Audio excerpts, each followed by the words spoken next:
இது ஃபர்ஸ்ட் மலேசியாவின் செய்திகள் உங்களுக்காக.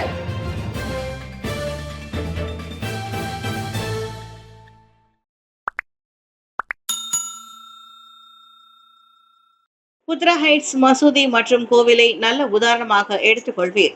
சுல்தான் நஸ்ரின் வலியுறுத்து. புஜோங் புத்ரா ஹைட்ஸ் தீ விபத்தின் போது பாதிக்கப்பட்டவர்களுக்கு ஓடோடி உதவிய சுபாங்ஜயா அல்பஹா மசூதி, ஜாலான் புத்ரா ஹார்மனியில் உள்ள ஸ்ரீ மகாகாளியம்மன் ஆலயம் இரண்டையும் மலேசியர்கள் ஒரு முன்மாதிரியாக கொள்ள வேண்டும். பேராக் சுல்தான் நஸ்ரி ஷா அவ்வாறு வலியுறுத்தியுள்ளார். இந்த இக்கட்டான நேரத்தில் இன மத பேதம் குறுக்கிடவில்லை, மனிதம் மட்டுமே வெளிப்பட்டது. பாதிக்கப்பட்டவர்களுக்கு அடைக்கலம் கொடுக்க அவ்விரு வழிபாட்டு தலங்களும் கதவை திறந்து விட்டன. அது மட்டும் இல்லாமல் இந்து ஆலயத்தில் முஸ்லிம் ஒருவர் தொழுகை மேற்கொள்வதையும் நாம் கண்டோம். அண்மைய காலமாக நாட்டில் இன மத சர்ச்சைகள் அதிகரித்து வரும் நிலையில் அவ்விரு வழிபாட்டு தலங்களின் உன்னத போக்கு நெகிழ வைக்கிறது. இது சாதாரண மலேசிய மக்களிடம் காணப்படும் ஒற்றுமை மற்றும் நல்லிணக்கத்தின் உணர்வாகும்.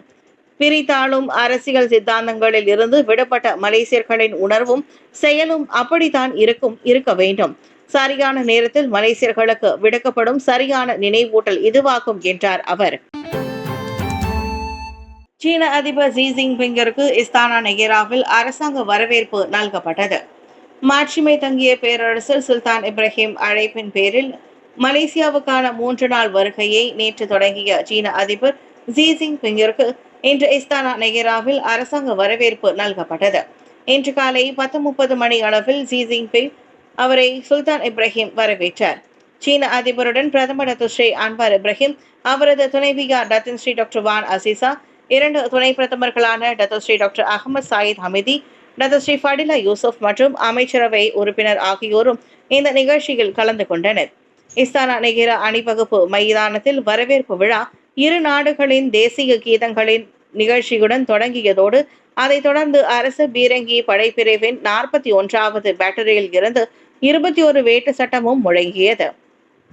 அதன் பிறகு இஸ்தானா நெகேராவில் சீன அதிபரை வரவேற்கும் வகையில் தேசிய கலாச்சாரம் மற்றும் கலைத்துறையால் ஜி ஜின்பிங் வரவேற்கப்பட்டதோடு பேரரசர் பின்னர் சீன அதிபர் மற்றும் அவரது பேராளர் குழுவை சந்தித்தார்.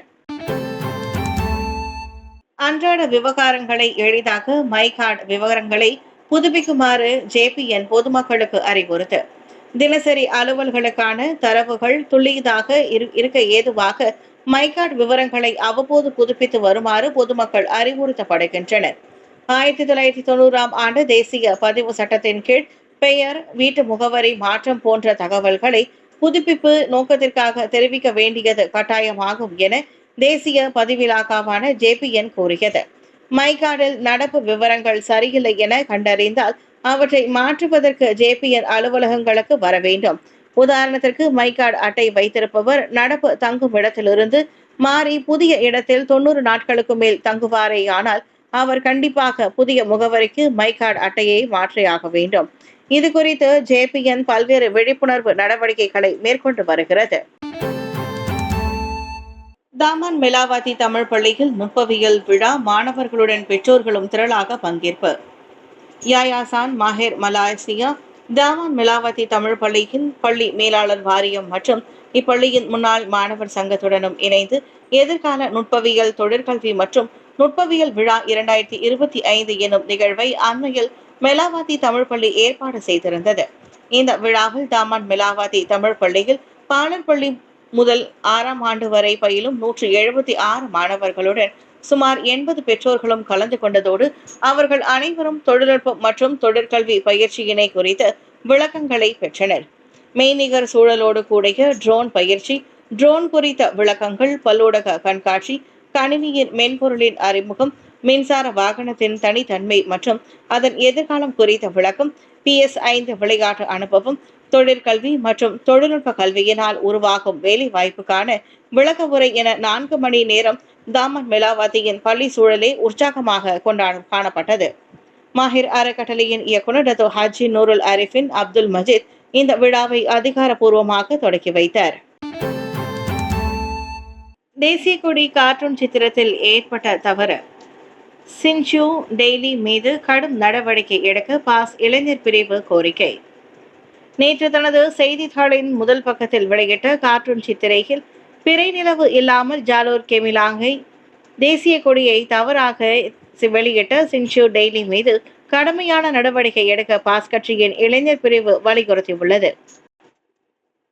அந்த சீன மொழி நாளிதழின் தொழில்நுட்ப தவறு நாட்டின் இறையாண்மைக்கு அவமரியாதை என்பதோடு தேசபக்தி இல்லாததையும் பிரதிபலிப்பதாக அப்பிரிவின் தலைவர் அப்னான் ஹமிமி தைப் அஸ்முதீன் கூறினார்.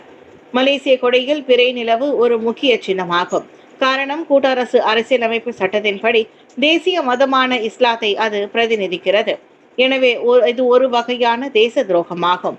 அதை அப்படியே மன்னிக்க முடியாது. மன்னிப்பு கேட்டுவிட்டதால் நடவடிக்கையிலிருந்து அவர்கள் தப்பிக்க முடியாது என்றார் அவர்.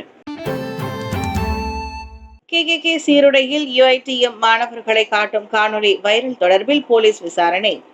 UITMK எனப்படும் மாரா தொழில்நுட்ப பல்கலைக்கழகத்தின் டெங்கில் வளாக மாணவர் குழு KKK சீருடைகளை அணிந்திருந்த வைரலான வீடியோவை போலீசார் இன பாகுபாடு தொடர்பில் விசாரணை மேற்கொண்டு வருகின்றனர்.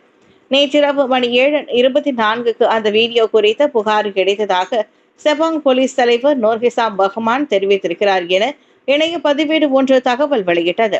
சமகால உலகளாவிய மற்றும் சட்ட சிக்கல்கள் என்ற பாடத்திட்டத்திற்கான ஒரு பணியின் ஒரு பகுதியாக இந்த வீடியோ இருப்பதாகவும் அமெரிக்காவில் கருப்பின சமூகத்திற்கு எதிராக தீவிரவாத KKK தரப்பினர் வரலாற்று ரீதியாக ஒடுக்குமுறையை மீண்டும் சித்தரிக்கும் விதமாகவும் இந்த வீடியோ இடம்பெற்றுள்ளதாக குறிப்பிடுகின்றன என்று தொடக்க கட்ட விசாரணையில் தெரிய வந்துள்ளதாக இன்று வெளியிட்ட அறிக்கை ஒன்றில் அவர் மேற்கோள் காட்டினார்.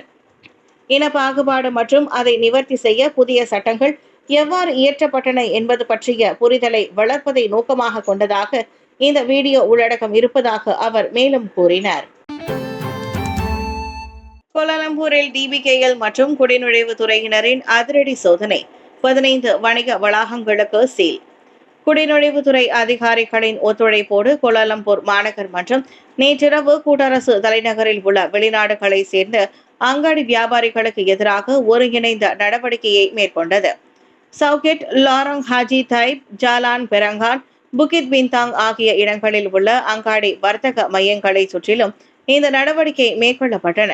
சம்பந்தப்பட்ட பகுதிகளில் அமலாக்க அதிகாரிகள் மேற்கொண்ட கண்காணிப்பு மற்றும் வேவு அடிப்படையில் இந்த நடவடிக்கை அமைந்ததாக கோலாலம்பூர் மாநகர் மன்றம் தனது முகநூலில் வெளியிட்ட அறிக்கையில் தெரிவித்தது. 2016ஆம் ஆண்டின் கோலாலம்பூர் கூட்டரசு பிரதேச அங்காடி வியாபாரிகள் லைசன்ஸ் சட்டத்தின் கீழ் 15 அங்காடி கடைகளில் இருந்து பொருட்கள் பறிமுதல் செய்யப்பட்டன. வெளிநாடுகளை சேர்ந்த 13 அங்காடி வியாபாரிகள் மற்றும் உள்நாட்டை சேர்ந்த இதர 2 வியாபாரிகளுக்கும் எதிராகவும் எடுக்கப்பட்ட இந்த நடவடிக்கையின் போது வெளிநாட்டு தொழிலாளர்களை வேலைக்கு வைத்திருந்த அங்காடி கடைகளுக்கு எதிராகவும் எச்சரிக்கை நோட்டீஸை கோலாலம்பூர் மாநகர் மன்றம் விநியோகித்துள்ளது. சங்கரன் விழாவில் பெண்கள் அரை நிர்வாண நடனம், பத்துஃபெரிங்கி பள்ளிவாசல் சாடல். சங்கரான் நீர் திருவிழாவின் போது பினாங்கு பத்துஃபெரிங்கியில் பெண்கள் அரை நிர்வாண ஆட்டம் போட்ட சம்பவம் சர்ச்சையாகியுள்ளது. கவர்ச்சிகரமான ஆடைகளில் அவர்கள் ஆடிய வீடியோக்கள் வைரலாகி இருப்பதை பத்துஃபெரிங்கி ஏர் ரஹ்மான் மஸ்ஜித் ஜாமிக் பள்ளிவாசல் அதிருப்தி தெரிவித்துள்ளது. ஓர் உணவகத்தின் மீது நின்று கொண்டு அப்பெண்கள் அநாகரிகமாக ஆட்டம் போட்டது பொதுமக்கள் குறிப்பாக முஸ்லிம்களின் உணர்ச்சிகளை மதிக்காத செயல் என அப்பள்ளிவாசலின் தலைவர் இஸ்மாயில் தீன் கூறினார். பலதரப்பட்ட மக்கள் ஒன்று கூடும் பத்துஃபெரிங்கி கடற்கரையின் பெயரை கெடுக்கும் வகையில் அந்நிகழ்ச்சி ஏற்பாட்டாளர்களின் செயல் உள்ளது என்றார். இதனை தாங்கள் கடுமையாக கருதுவதாகவும் அவர் சொன்னார். இது போன்ற அரைக்குறை நிகழ்ச்சிகளுக்கு பெர்மிட் வெளியிடும் முன்னர் ஊராட்சி மன்றங்கள் மக்களின் உணர்ச்சிகளை புரிந்து கொள்ள வேண்டும் என இஸ்மாயில் சொன்னார். அரைக்குறை ஆடைகளுடன் பெண்கள் அந்த உணவகத்தில் ஆட்டம் போடும் 37 வினாடி வீடியோ முன்னதாக வைரலானது. சுரங்கப்பாதை வழியாக அமெரிக்க நகை கடைகள் நுழைந்து $20 மில்லியன் நகைகள் கொள்ளை. அமெரிக்கா லாஸ் ஏஞ்சல்ஸில் சுரங்கப்பாதை உருவாக்கப்பட்டு நகை கடையில் இருந்து $20 மில்லியன் மதிப்பிலான நகைகளும் ரொக்க பணமும் கொள்ளையிடப்பட்ட சம்பவம் பரபரப்பை ஏற்படுத்தியுள்ளது.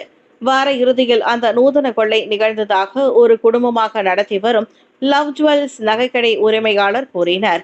பக்கத்தில் இருக்கும் கைவிடப்பட்ட திரையரங்கை பயன்படுத்தி கொள்ளையர்கள் கடைக்குள் சுரங்கப்பாதையை துளையிட்டுள்ளனர். சுரங்கப்பாதையை பார்த்தால் பல வாரங்களாக அவர்கள் அச்செயலில் ஈடுபட்டிருக்க கூடும் என உரிமையாளர் சந்தேகிக்கின்றார்.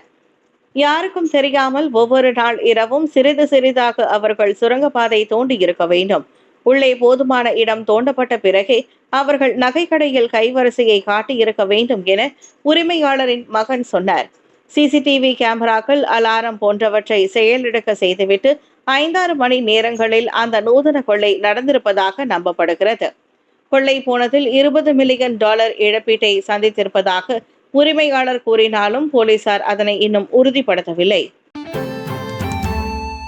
போலீஸ் சீருடை அணிந்து போலியாக சாலை தடங்களில் ஈடுபட்ட ஆடவரின் வீடியோ வைரலானதை தொடர்ந்து நடவடிக்கை எடுக்கப்பட்டது. கிளாம் மேருவில் போலீஸ்காரரை போல சீருடை அணிந்து போலீஸ் சாலை தடைகளை ஏற்படுத்தியதன் மூலம் கவனத்தை ஈர்த்து சிறப்பு தேவைகள் கொண்ட ஒருவரின் செயல்கள் குறித்த வீடியோ அண்மையில் சமூக ஊடகங்களில் வைரலானதை தொடர்ந்து அவரை போலீசார் அழைத்து தனது நடவடிக்கைகளை நிறுத்திக் கொள்ளும்படி பணித்துள்ளார். சர்ஜென்ட் அலாங் என்று அழைக்கப்பட்ட அந்த நபருக்கு எதிராக பொதுமக்களிடம் இருந்து புகார் கிடைக்கப்பட்டதை தொடர்ந்து இந்த நடவடிக்கை எடுக்கப்பட்டது. போலீஸ் பாணியிலான சீருடைகளை அணியவோ அல்லது சட்ட அமலாக்க அதிகாரிகளை பிரதிபலிக்கும் செயல்களில் ஈடுபடவோ அந்த நபருக்கு தடை விதிக்கப்பட்டுள்ளது. மேலும் போலீஸ் சீருடைகள் மற்றும் இதர உடைகளும் அவரிடம் இருந்து பறிமுதல் செய்யப்பட்டன. சர்ஜென்ட் அலாங் மேரு நகரில் தனது நடவடிக்கைகளை தொடர அனுமதிக்குமாறு முகநூல் பயனர் இயான் சைக்கோ என்பவர் கோரிக்கை விடுத்திருந்த போதிலும் அந்த கோரிக்கை நிராகரிக்கப்பட்டது. குலுவாங் செம்பனை தோட்டத்தில் பிரசவத்தின் போது தாய் யானையும் குட்டி யானையும் பரிதாப பலி. ஜொஹூர் குலுவாங் கஹாங் கம்போங் சென்தோக் குடியிருப்பாளர்கள் குட்டியை ஈன்ற கையோடு இறந்து போன தாய் சடலத்தையும் கண்டு அதிர்ந்து போயினர். நேற்று பிற்பகல் 2:30 மணி அளவில் அது குறித்து தகவல் கிடைத்ததாக சுகாதாரம் மற்றும் சுற்றுச்சூழல் துறைகளுக்கான மாநில ஆட்சிக்குழு உறுப்பினர் லிங்தியான் சூன் கூறினார். தாய் யானை அருகில் குட்டி யானையும் இறந்து கிடந்தது. யானையின் சடலத்தை பரிசோதித்ததில் காயங்கள் எதுவும் காணப்படவில்லை. பண்டார் தெங்காரா யானை கூட்டத்திலிருந்து பிரிந்த அந்த தாய் யானை பிரசவத்தின் போது சிக்கலை சந்தித்திருக்கக்கூடும். அதன் காரணமாகவே தாயும் சேயும் மடிந்திருக்கலாம் என்றார் அவர். யானைகள் இறந்து போனதற்கான உண்மையான காரணத்தை கண்டறிய மாதிரிகள் எடுக்கப்பட்டதும் அவை போதிக்கப்படும் என தியான் சூன் கூறினார்.